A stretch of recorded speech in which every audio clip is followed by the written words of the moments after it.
Hey, it's Marley from the Energy Boutique with your energy forecast for Friday, April 1st. So again, welcome to April. If you haven't checked out April's energy forecast as of yet, I'm going to recommend that you go ahead and do that. We have a banger of a month ready to take off, ready to open the door, ready to get the party started. We have a very short window of opportunity to get things done, to make sure that we are taking control over every single opportunity that we have in order to build a very strong foundation that will really give us the platform that we need to work with when all of these planets start going retrograde at the end of April. We're also about to move into eclipse season. Very important. Again, please go listen to April's energy forecast.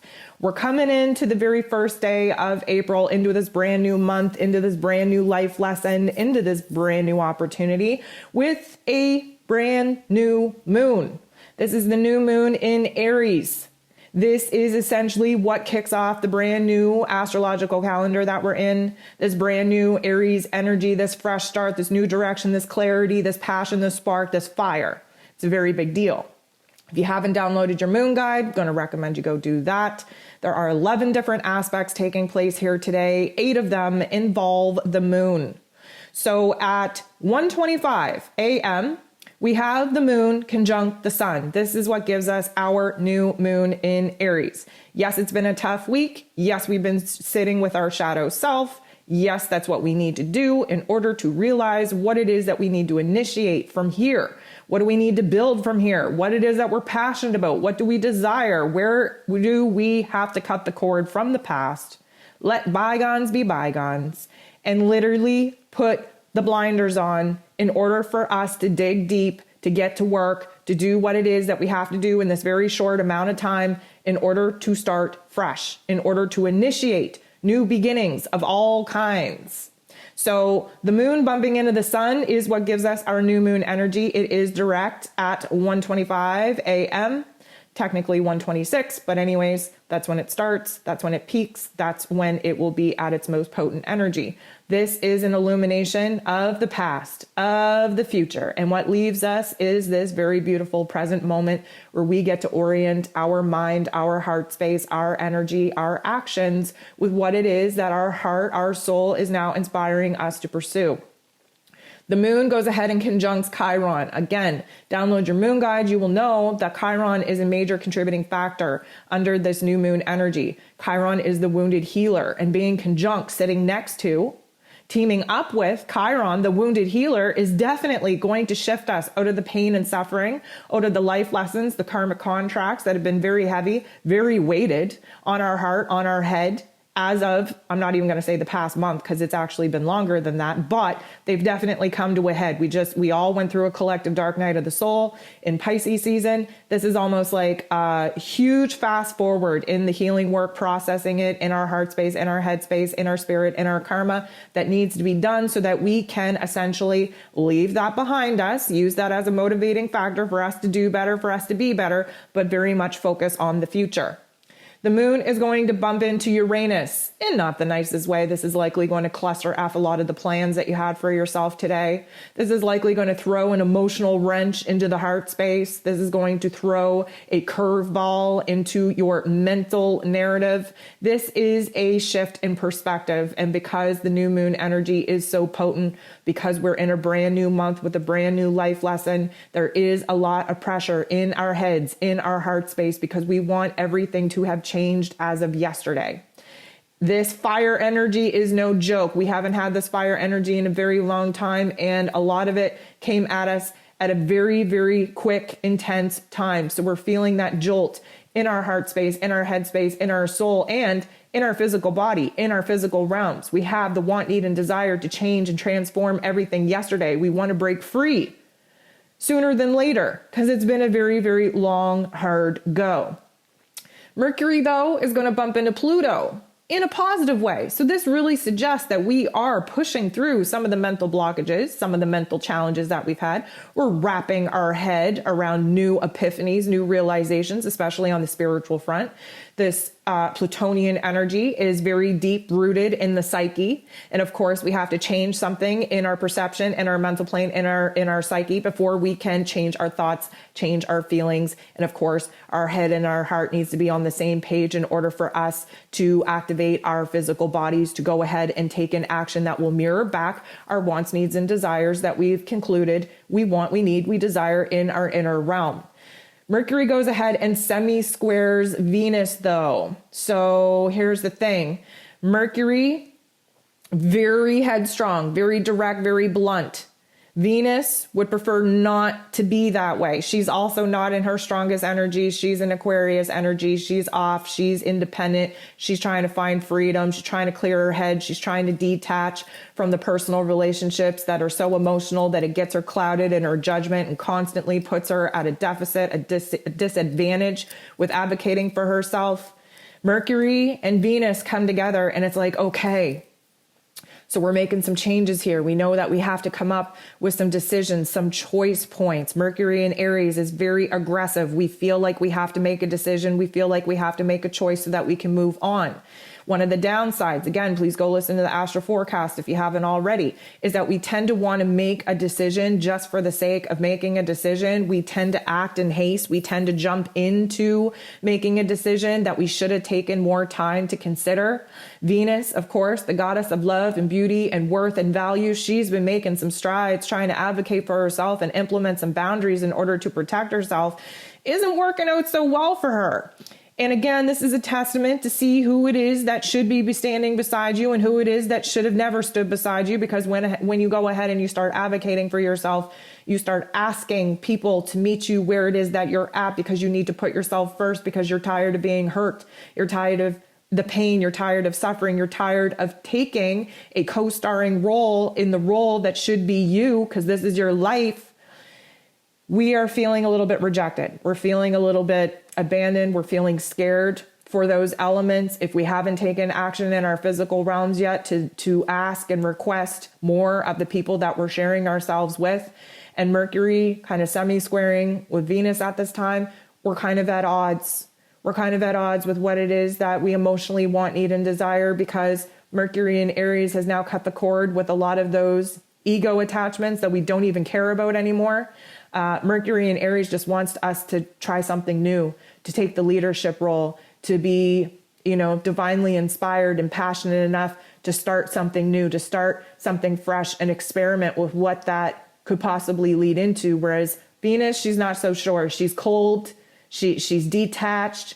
She's rigid in her thinking and her feelings. She's having a hard time kind of abandoning what is best for everyone else in order to put herself first. So there is this conflict going on here. The moon is going to help us out by making a sextile with Mars. This is actually a beautiful energy because Mars, of course, rules over this new moon energy, rules over Aries energy. The moon sextiling Mars does have us acting out on our feels, but I feel like this could manifest in a good way. Whereas, this is a positive aspect. This is likely going to trigger and initiate a new passion, a new desire. This is going to initiate us taking an action to be bold and brave and courageous, to go ahead and maybe ask for what it is that we've been hesitant in asking for in previous situations. This could be us feeling so excited, so open to change, that we want to go ahead, we want to take an action, we want to prove to ourselves, to the universe, that guess what? We're in alignment, we're feeling empowered, we know the direction that we want to take, and we're about to make one huge leap for ourselves into our futuristic path that is going to lead us to the vision, to the dream that we're now inspired to actually manifest. So the moon does bump into Jupiter though, in not the nicest way. This is going to be a test, as you've been hearing me talk about since we entered into Aries energy. This is going to be a test in energy management. Why? Well, Jupiter is growth. He's expansion. He's a little bit extra. He's hella dramatic. He likes to turn the volume all the way up on whatever it is that we're thinking, whatever it is that we are feeling. And right now, because of the bold ass bravery and courage that we are just tapping into, because we want to act out, because we want to make a change, we want to move forward in life, this is going to have us almost damn near exasperated because we want to do everything like now. and we can't do everything now. And we want to get this restless anxiety, sparky type of overwhelming energy. We want to get it out of our bodies. And we have to get it out of our bodies, but we have to do it in a healthy way. So this, again, Jupiter does have a tendency to show us what it is that we're fighting for, what it is we want more of, what it is that we're inspired to pursue, what it is that we're passionate about. But again, that energy can be highly volatile and very dangerous if it's not channeled properly. We are going to have the volume turned up. We are likely going to have a situation. It is a new moon, by the way, so weird things happen. We are going to have a situation take place outside of us that we don't have control over that is going to definitely magnify the thoughts, the feelings, the emotions that we're having. Now, this could be an illumination in your life on what it is that you 100% need to let go of, what 100% need to move away from if you haven't already taken the steps to do so.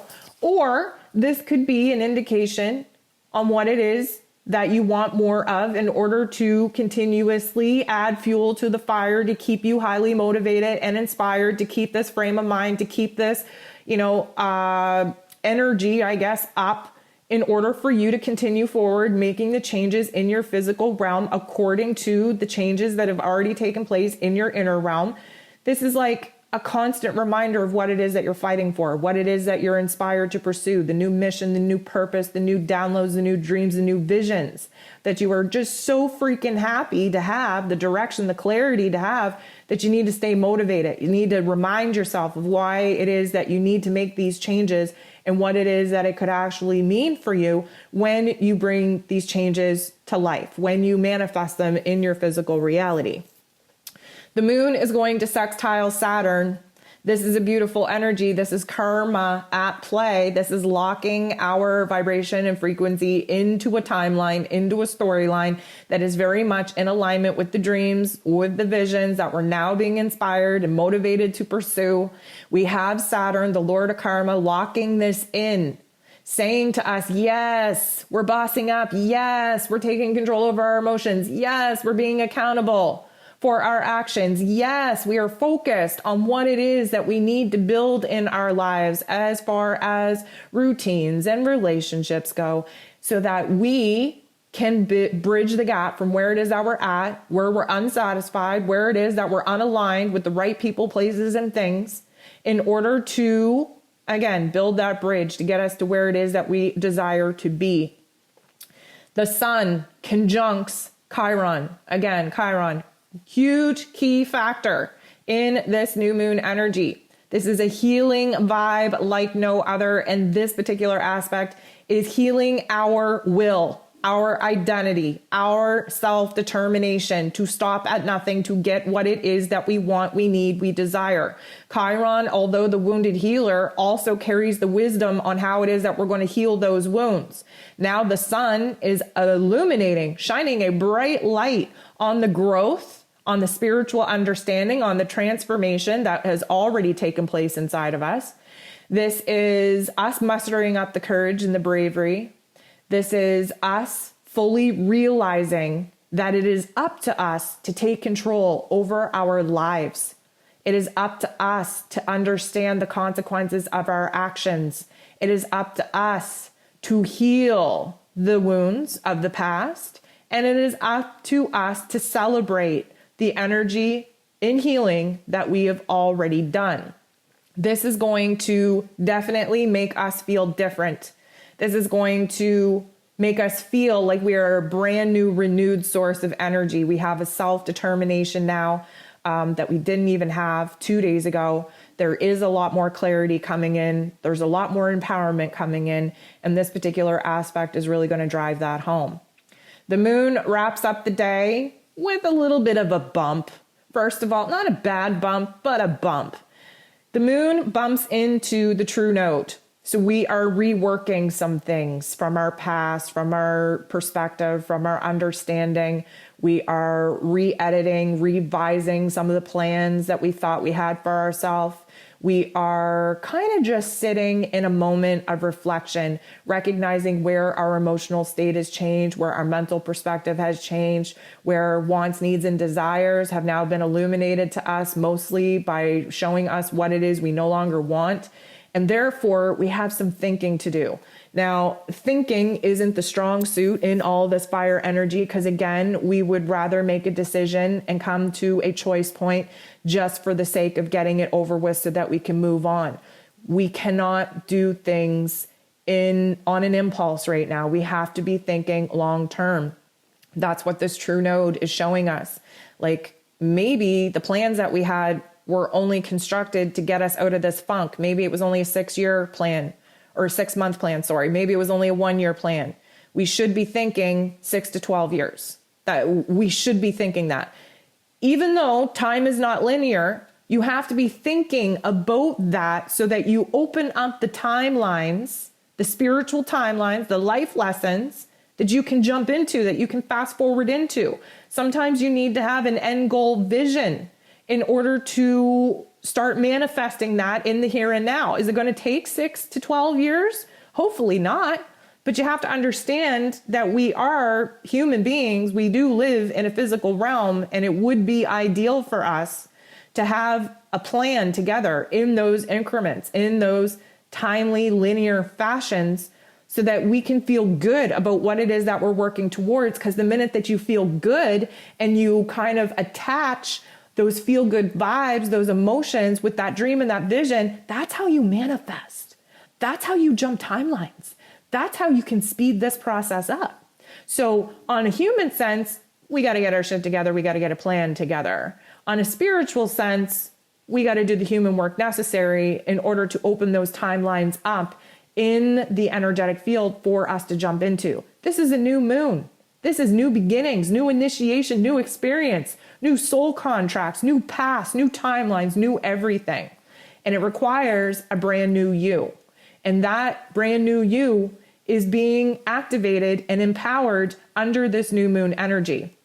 The moon is going to bump into Neptune, helping us to dream a better dream, to float off into imaginary land, to grasp that vision, to grasp that dream so that we can work on, again, attaching the correct emotions on what living that reality would actually feel like, because we need to start the manifestation process. Again, you have to have a vision, a very detailed vision. You cannot just say, oh, I would like to have a happy family and have financial support and, the love of my life and the picket fence. Like, you can't do that. This has to be detailed. What does your partner look like? How tall are they? What qualities and characteristics do they have physically, emotionally, mentally, intellectually, spiritually?